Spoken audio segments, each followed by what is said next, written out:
Tipong taong kahit anong lungkot po nung paligid ko, gumagawa po ako ng paraan para magpasaya at sumaya po ako. Pag free time naman po, mahilig po akong mag-cover ng songs and pinopost ko po sa Facebook and YouTube. And then one time po, may isa po akong pinost na video. Yung kinanta ko po dun is Japanese song and dahil po dun sa kantang yan, nag-reach po yun ng million views sa YouTube. And dahil po dun, sumikat po ako.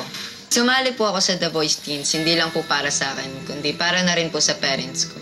Kasi po, unang-una po sa lahat, sila po talaga yung sumusuporta po sa akin. Umpisa pa lang.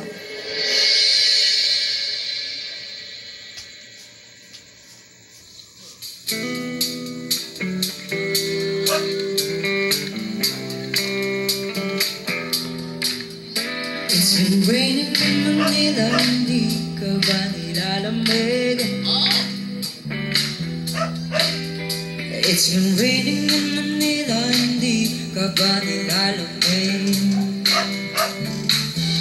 Maulan ba sa inyo pag bumubuhos dito? Paumanhin at mukhang hindi ko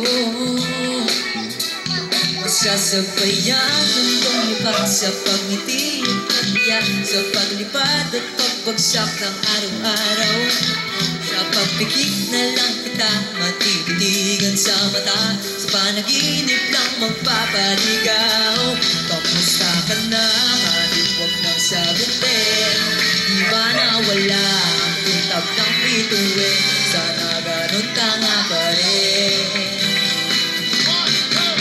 But if it's raining in Manila, hindi ka ba nalalamig? Di na ba mag-isa nanginginig? So I'll be waiting in Manila kahit hindi ka na babalik. Andyan lang ang mga galaw, andyan lang ang mga galaw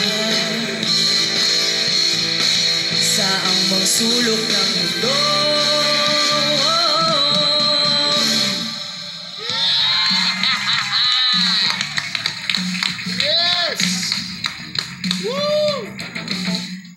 Ano pangalan mo? Ako po si Tenshin M. Santos. Sa akin, there's certain sections na inconsistent lang talaga. Na with notes, with technical stuff lang. And